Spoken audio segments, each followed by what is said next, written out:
사도신경으로 함께 신앙 고백 드리겠습니다. 나는 전능하신 아버지 하나님 천지의 창조주를 믿습니다. 나는 그의 유일하신 아들 우리 주 예수 그리스도를 믿습니다. 그는 성령으로 잉태되어 동정녀 마리아에게서 나시고 본디오 빌라도에게 고난을 받아 십자가에 못 박혀 죽으시고 장사된 지 사흘 만에 죽은 자 가운데서 다시 살아나셨으며 하늘에 오르시어 전능하신 아버지 하나님 우편에 앉아 계시다가 거기로부터 살아있는 자와 죽은 자를 심판하러 오십니다. 나는 성령을 믿으며 거룩한 공교회와 성도의 교제와 죄를 용서받는 것과 몸의 부활과 영생을 믿습니다. 아멘. 찬송가 496장 찬송 드리겠습니다. 새벽부터 우리 사랑함으로써 저녁까지 씨를 뿌려봅시다. 열매 차차 익어 곡식 거둘 때에 기쁨으로 단을 거두리로다.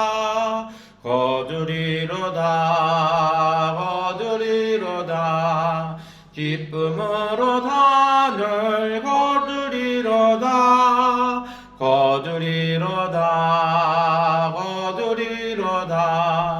기쁨으로 단을 거두리로다. 비가 오는 것과 바람 부는 것을 겁을 내지 말고 뿌려봅시다. 이를 맞춰 넣고 곡식 거둘 때에 기쁨으로 단을 거두리로다.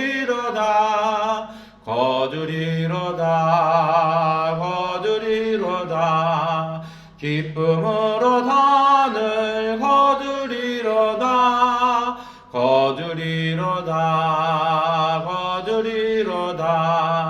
기쁨으로 단을 거두리로다. 씨를 뿌릴 때에 나지 아니할까 염려하며 심히 애탈지라도 나중 예수께서 칭찬하시리니 기쁨으로 단을 거두리로다.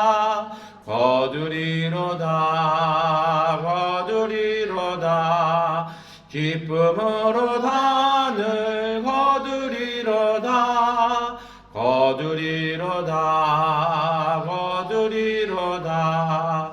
기쁨으로 단을 거두리로다. 아멘. 마태복음 7장 15절부터 27절까지의 말씀 새번역본 성경으로 함께 읽겠습니다. 거짓 예언자들을 살펴라. 그들은 양의 탈을 쓰고 너희에게 오지만 속은 굶주린 이리들이다. 너희는 그 열매를 보고 그들을 알아야 한다. 가시나무에서 어떻게 포도를 따며 엉겅퀴에서 어떻게 무화과를 딸 수 있겠느냐. 이와 같이 좋은 나무는 좋은 열매를 맺고 나쁜 나무는 나쁜 열매를 맺는다. 좋은 나무가 나쁜 열매를 맺을 수 없고 나쁜 나무가 좋은 열매를 맺을 수 없다. 좋은 열매를 맺지 않는 나무는 찍어서 불 속에 던진다. 그러므로 너희는 그 열매를 보고 그 사람들을 알아야 한다. 나더러 주님 주님 하는 사람이라고 해서 다 하늘나라에 들어가는 것이 아니다. 하늘에 계신 내 아버지의 뜻을 행하는 사람이라야 들어간다. 그날에 많은 사람이 나에게 말하기를 주님 주님 우리가 주님의 이름으로 예언을 하고 주님의 이름으로 귀신을 쫓아내고 또 주님의 이름으로 많은 기적을 행하지 않았으니까 할 것이다. 그때 내가 그들에게 분명히 말할 것이다. 나는 너희를 도무지 알지 못한다. 불법을 행하는 자들아 내게서 물러가라. 그러므로 내 말을 듣고 그대로 행하는 사람은 반석 위에다 자기 집을 지은 슬기로운 사람과 같다고 할 것이다. 비가 내리고 홍수가 나고 바람이 불어서 그 집에 들이쳤지만 무너지지 않았다. 그 집을 반석 위에 세웠기 때문이다. 그러나 나의 이 말을 듣고서도 그대로 행하지 않는 사람은 모래 위에 자기 집을 지은 어리석은 사람과 같다고 할 것이다. 비가 내리고 홍수가 나고 바람이 불어서 그 집에 들이치니 무너졌다. 그리고 그 무너짐이 엄청났다. 아멘. 네, 우리 마태복음 7장 말씀 이렇게 읽었습니다. 근데 여러분, 마태복음 7장은요 5장부터 이 7장까지가 산상수훈이라고 그래서 이 한 묶음의 예수님의 가르침이었습니다. 근데 이 전체 가르침의 주제는 사실은 뭐냐면 행복입니다. 그래서 마태복음 5장도 심령이 가난한 사람서부터 이렇게 쭉 시작하지 않습니까? 그래서 이 7장은 어떻게 보면 이제 마무리에 해당한다고 되어 있는데요. 오늘 그 7장 우리가 읽었던 15절부터 27절까지의 말씀은 이렇게 읽어낼 수 있을 것 같아요. 그 많은 사람들이 뭔가를 이렇게 하려고 하고 신앙생활을 해요. 근데 거기에 걸림돌이 되고 위험한 것이 몇 가지가 있습니다. 이 말씀을 드리기 전에 먼저 이 말씀을 드려야 될 것 같아요. 여러분, 신앙생활에 있어서 가장 지혜로운 지혜는 무엇이냐면 하나님의 감동이 있으면 순종하는 것입니다. 다시 말해서 실천하는 것입니다. 이 실천이 없는 순종은 좀 부익합니다. 저한테는 이렇게 스승 한 분이 있습니다. 2년 전에 돌아가셨는데요. 제가 그분 밑에서 부목사로 있으면서 많은 것, 귀한 걸 많이 배웠습니다. 근데 솔직히 참 힘들었어요. 그런데도 되게 감사한 것이 무엇이냐면, 이분에게 있어서 정말 이렇게 본받고 싶은 점은 뭐냐면, 기도하고 정말 하나님의 감동이 있으면 그대로 실천을 하는 겁니다. 근데 그게 사실 쉽지가 않잖아요. 오늘 우리도 그렇잖아요. 뭐 하나 딱 하려고 생각하면 이것도 걸린 게 있고 저것도 걸린 게 있고 이것도 걸린 게 있어요. 모든 분들이 다 똑같거든요. 근데 제가 그분한테 배운 건 그걸 정말 잘 하신다라는 것입니다. 그래서 배운 것 중에 몇 가지가 있어요. 첫 번째로는 어떻게 하냐라는 거죠. 그래서 필요한 것이 무엇이냐면 첫 번째는 지혜입니다. 정말 뭐 이것도 걸려있고 저것도 걸려있고 이것도 걸려있지만 그것을 잘 풀어내고 하나님께서 주신 그 감동을 따라갈 수 있도록 하는 그 지혜가 필요하고요. 두 번째 것이 있어요. 두 번째 것은 무엇이냐면 정말 하나님이 주시는, 성령이 주시는 은총입니다. 우리가 우리의 지혜도 잘 안 되지만 성령께서 오셔서 급박하게 이렇게 풀어주시는 것들이 있거든요. 그러면서 어떤 것이냐면 그게 잘 풀리지는 않지만 지혜로 그것을 잘 풀어나가는 동시에 언제든지 사인이 되면 그것을 할 수 있도록 만반의 준비를 하고 있는 것입니다. 그러다가 성령께서 그것을 풀어주면 바로 시작하는 것이었죠. 세 번째가 있습니다. 이 앞에 것 두 가지가 잘 안 될 경우입니다. 그때는요, 과감한 믿음의 결단이 필요합니다. 의외로요, 진짜 주님의 뜻이면 안 될 것 같고 여러 가지 묶여 있었지만 그것을 믿음으로 결단하고 시작하면 그것을 시작하는 동시에 모든 것들이 풀려나가는 것들을 경험하게 됩니다. 그래서 중요한 것은 무엇이냐면 시간입니다. 신앙생활하면서 때로는 신앙생활이 느리게 갑니다. 전체적인 발걸음들이 느려요. 왜 그러냐면 말씀을 읽고 주님의 뜻을 분별하고 지혜를 동원하고 여러 사람들을 배려하고 가다 보니까 느리게 갑니다. 그런데 이 느림 속에도요, 순간적인 폭발적인 스피드가 있습니다. 그것이 뭐냐면 성령께서 이때다라고 말씀하셨을 때는 정말 뒤도 돌아가 보지 아니하고 앞으로 돌진하는 그 폭발적인 스피드가 항상 있다라는 것이죠. 마치 이스라엘 백성이 홍해강 가운데서 기다리다가요, 말씀 읽어보면 밤새 기다렸거든요. 근데 그 밤새 기다리는 동안 이스라엘 백성이 성경에는 나오지 않지만 준비했었던 것이 있어요. 뭐냐면 길이 생기면 언제든지 뛰어나가겠다라고 만반의 준비를 하고 있었다라는 것입니다. 그렇잖아요. 우리가 어디 앉아있다가 어디 이렇게 쭉 갈 때도 이렇게 보면은 일어나서 주섬주섬 챙겨야 되고, 뭐 신발끈 묶어야 되고, 물건 챙겨야 되고, 뭐 가족 챙겨야 되고, 막 그렇잖아요. 근데 6월절에 관련된 출애굽기 말씀들을 읽어보면 주님께서 주신 말씀이 무엇입니까? 언제든지 떠날 수 있는 만반의 준비를 하고 있는 것이죠. 그게 사실은 신앙의 결단이기도 합니다. 그래서 이것을 잘 구별해야 합니다. 여러분, 그러한 것이 되었다라면요, 두 번째로 준비할 것이 있는 것이 사실은 이제 이 15절부터의 말씀입니다. 오늘 말씀은 거기에 대한, 행함에 대한 말씀이거든요. 그런데 두 가지를 준비하라는 것입니다. 특별히 저도 전반에 말씀을 드렸습니다만 이 모든 것들은 무엇을 듣고 시작하는 것입니까? 주님의 말씀과 감동을 따라가는 것이죠. 그런데 정확하게 오늘 본문을 한마디로 한 문장으로 줄이라면 겉과 속을 잘 살피라는 것입니다.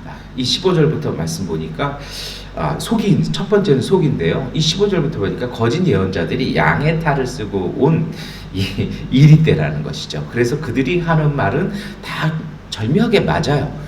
그런데 그 속은요, 굶주린 이리떼 같다고 하지 않습니까? 무슨 얘기입니까? 굶주린 이리떼는 수단과 방법을 아끼지 않고 잡아먹습니다. 자기 사욕을 채우는 것이 목적이라는 것입니다. 가끔 그래요. 잘못된 신앙과 잘못된 교회는 사람 잡아먹는 교회, 사람 잡아먹는 주님의 이름을 팔아 사람 잡아먹는 사람들이 있습니다. 온갖 하는 말은요 다 끌어붙입니다. 간간히 그런 단체를 보고 솔직히 저도 어쩔 때는 제 스스로도 이것 때문에 정말 엎드려서 기도할 때가 많습니다. 이 교회는요 어떻게든지 교회가 잘 되고 교회가 커지는 것이 목적이 아니라 교회 가족들이 은혜를 받고 교회 가족들이 복을 받는 게 교회 공동체의 목적입니다. 교회 가족뿐 아니라 교회는요, 신앙 공동체는 그 신앙 공동체 주변 사람들이 복을 받게 하는 게 목적입니다.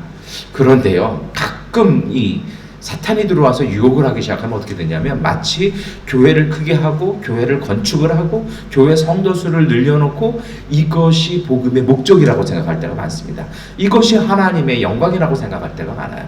그런데 성령은 와서 양심을 두들기십니다. 그것이 목사 너의 이익이지 과연 성도들의 신앙적인 유익이냐라는 것이죠. 이것을 우리가 잘 살펴야 됩니다. 가끔 이것을 잘 혼동하는 분들이 어떻게 보면 자기의 어떤 그런 것을 감추기 위해서는요, 제가 한두 번, 몇 번 정도 이렇게 귀신 들린 사람들을 봤어요. 귀신 들린 사람들의 그 공통점 중에 하나가 뭔지 아십니까? 자기 안에 있는 그 더러움과 사악함을 감추기 위해서 끊임없이 치장하고 끊임없이 장신구를 달고요. 때로는 이 무섭고 어떤 비겁한 영이 들어가 있으면요, 오히려 폭력적으로 막 힘을 과시하는, 그런데 막 그렇게 막 말을 심하게 하고 막 소리를 지르는 귀신일수록요, 기도하고 나중에 대화하다 보면 오히려 무력한 경우들이 더 많습니다. 막 포장하는 거죠. 정말 안에 성령이 주시는 말씀이 없으면 온갖 좋은 것은 다 갖다 붙입니다. 소위 말해서 성경 말씀이 가모니설로 돼버릴 때가 많습니다.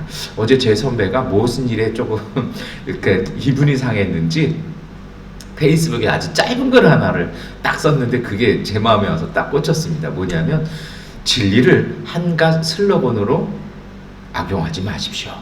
그러다가 참 많다라는 것이죠. 오늘 예수님도 분명히 말씀하십니다. 이것이 주님의 말씀입니다라고 말하고 전하면서 자기 사리 사역을 세우기 위해서 온갖 가문이설로 온갖 듣기 좋은 소리로 포장해서 자신의 사역을 채우는 잘못된 주의 종들, 잘못된 신앙인들 경계하라는 것입니다. 그래서 그들에게 봐야 할 것이 있습니다. 과연 그것을 통해서 그들이 무엇 하느냐라는 것입니다. 오늘 그래서 주님이 뭐라고 말씀하십니까? 좋은 나무는 열매 맺고 나쁜 나무는 나쁜 열매 맺는다라는 것입니다. 중요한 것은 이 모든 것을 통해서 보는 것은요, 어떤 것입니까? 오늘 우리 속에 선함이 있어야 한다라는 것입니다. 그래서 오늘 우리가 읽었던 마태복음의 말씀이 아닌 그 갈라디아서 5장 22절부터 25절의 말씀은 이것을 사도들이 더 확증해서 얘기를 합니다. 오늘 주님도 마태복음 7장에 열매를 보한다고 말씀하시잖아요. 우리 신앙에는요 반드시 열매가 있어야 됩니다. 그 열매가 내가 얼마나 사업을 성공하고 내가 성전 건축을 몇 개를 하고 집이 몇 개고 이게 열매가 아니라는 것입니다. 성경이 말씀하시는 참된 열매는, 성령의 열매는 갈라디아서 5장 22절부터 25절까지 나와 있습니다. 그러나 성령의 열매는 사랑과 기쁨과 화평과 인내와 친절과 선함과 진실과 온유와 절제입니다. 이런 것들을 막을 법이 없습니다. 그리스도 예수께 속한 사람은 정욕과 욕망과 함께 자기 육체를 십자가에 못 박았습니다. 우리가 성령으로 삶을 얻었으니 우리는 성령이 인도해 주심을 따라 살아갑니다. 다시 말해서 이러한 하나님의 복음이 말씀하시는 참된 열매를 맺으려면요, 오늘 우리 속에 성령으로 충만해야 합니다. 성령의 인도를 따라가는 사람, 그분들의 마음속에 모든 육체에 우리도 욕심이 있고 우리도 바람이 있고 우리도 성질이 있잖아요. 그런데 그 성질들이 오늘 우리의 그 욕구들이 성령께서 바꾸어 주신다는 것입니다. 하나님의 창조 원리는요, 좋은 것만 취하는 것이 아닙니다. 주님의 창조 원리는요, 어둠마저도 주님은 그것을 가지고 모든 사람들, 모든 생명이 쉴 수 있는 밤으로 바꿔 놓으셨다라는 것입니다.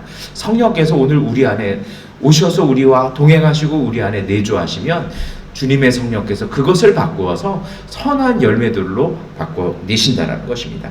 여러분 한번 생각해 보세요. 온유와 절제라는 항목이 중간에 있거든요. 이 온유라는 게 무엇입니까? 이 절제라는 게 뭐예요? 절제라는 게 자기가 좀 끊어내고 뭔가를 이렇게 컨트롤하는 거잖아요. 그러려면 이미 뭐가 있었다라는 것입니까? 뭔가 이렇게 막 과도하게 하려는 것이 있었고 그러한 상황이 있었다는 거잖아요. 온유하라는 게 뭐예요? 하나님의 성품을 갖고 부드럽고 따뜻한 마음을 갖는 것이잖아요. 그럼 이미 뭔가 상황은 흥분되어지고 뭔가 성이 나고 뭔가 이렇게 막 폭주할 것 같은 상황은 이미 있다는 것입니다. 그런데 중요한 것은요, 우리 안에 계시는 성령을 따라서 우리가 믿음의 선택을 하게 될 때 주님의 성령은 그러한 우리의 상황을 바꾸어서 선한 열매를 만들어 내신다는 것입니다. 여러분, 참 신기한 게 있습니다. 이게 내리는 비들, 그 강에 흘러가는 물들, 땅에 있는 물들, 우리 사람이 그 물을 바로 먹으면 우리는 탈이 납니다. 그런데 참 묘한 게 있죠.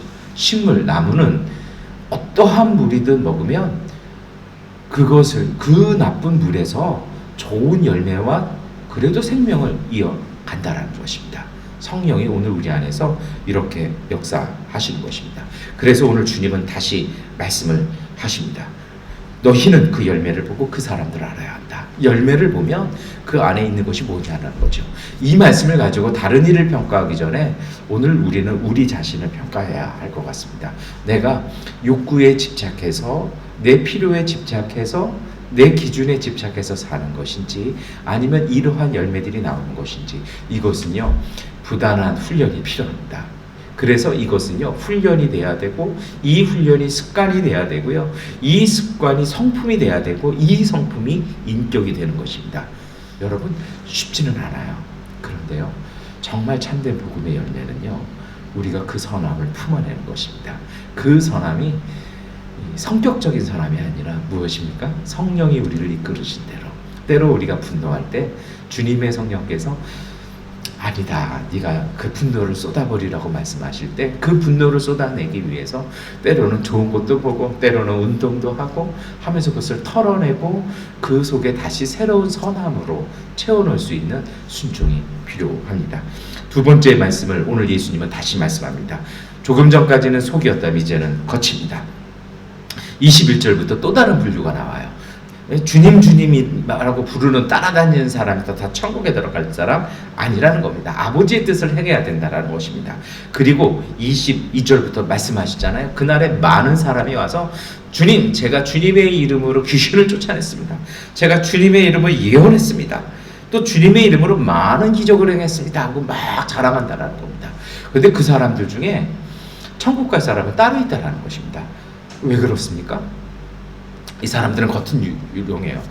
귀신 고칠 수도 있고요, 기적을 일으킬 수 있어요. 왜 그렇습니까? 이 속이 그런데 왜 그래요?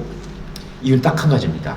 무엇으로 쫓아낸 것입니까? 자기가 아니라 그 귀신을 쫓아낸 건 예수님의 이름이었습니다. 예수님의 권세였습니다.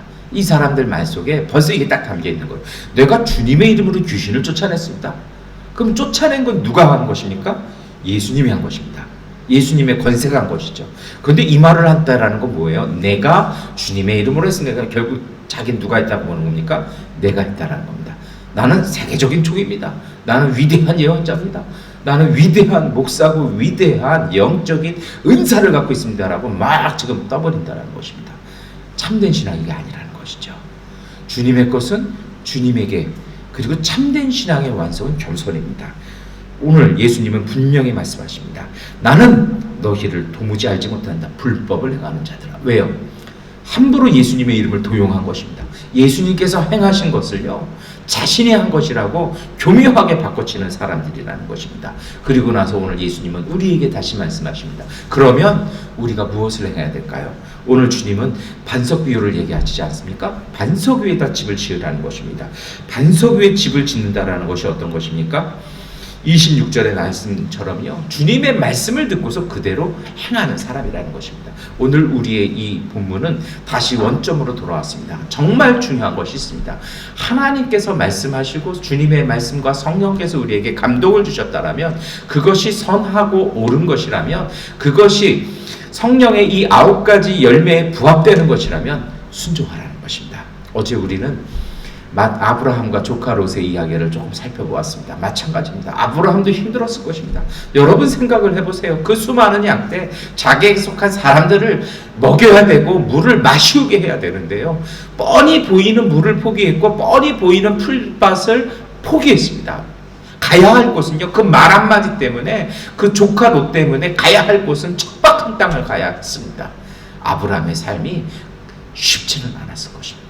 그런데 그는 그 수고를, 그 피로를요, 그 노동을 감내하는 것입니다. 왜요? 하나님께서 그의 심령 가운데 말씀하시기 때문입니다. 그는 이미 주님의 뜻을 알고 있었기 때문입니다. 그 뜻 때문에 그 고단함을, 그 노동을, 그 어려움을, 그 속한 사람들의 그 원망을 감내하고 바보처럼 가는 것입니다. 주님의 은총과 기적은 거기서 일어나는 것입니다. 인간이 헤아릴 수 없는 방법으로 십자가 자체가 미련한 것 아니겠습니까? 그런데 하나님께서는요, 이 미련함을 가지고 세상을 구원하셨습니다. 하나님께서 세상에 알지 못한 지혜를 통해 우리 가운데 역사하시는 것입니다. 그래서 오늘 이 아침, 오늘 이 하루를 품어내면서요, 우리가 품어야 될 마음이 있습니다. 그것은 주님의 뜻과 주님의 말씀을 분별하여서 실천해야 합니다. 그것을 잘 모른다라면 잠잠히 기다리는 것입니다. 그 기다림이란 가만히 앉아있는 것이 아니라, 감나무 밑에서 앉아있는 것이 아니라, 주님의 뜻을 찾기 위해서 끊임없이 묻고 주님의 길들을 찾아가는 것입니다. 그렇게 두들기고 찾는 사람에게 하나님께서 길을 열어주시는 것입니다. 중요한 것은 스피드입니다. 주님이 말씀하실 때 그것을 실천할 수 있는 결단, 그 믿음 가운데 믿음의 능력은 함께하는 것입니다. 그 믿음으로 승리하시는 하루 되시기를 축원합니다. 기도하겠습니다. 전능하신 아버지 하나님, 매일 새벽마다 나와 주님 앞에 말씀을 읽고 찬양하고 기도하는 가정들을 축복하여 주시옵소서. 특별히 그 일터를 복 주시옵소서. 많은 유혹이 있고 많은 고민이 있고 많은 어려움이 있습니다. 그러나 주님의 말씀을 읽고 찬양하며 기도할 때마다 주시는 그 주님의 감동을 따라, 주님의 인도하심을 따라 하나님 그 발걸음들이 복되게 하여 주시옵소서. 때로 하나님의 말씀 때문에 더 먼 길을 가야 되고 더 거친 길 가야 하지만, 주님 그 안에 세상이 이해할 수 없는 기쁨이 있게 하시고 감동 있게 하여 주셔서 하나님 나라의 귀한 믿음의 열매가 풍성히 맺어지는 복된 믿음의 가정, 믿음의 일터 되게 하여 주시옵소서. 예수 그리스도의 이름으로 기도드립니다. 아멘. 우리 하나님께 기도하는 시간 갖도록 하겠습니다.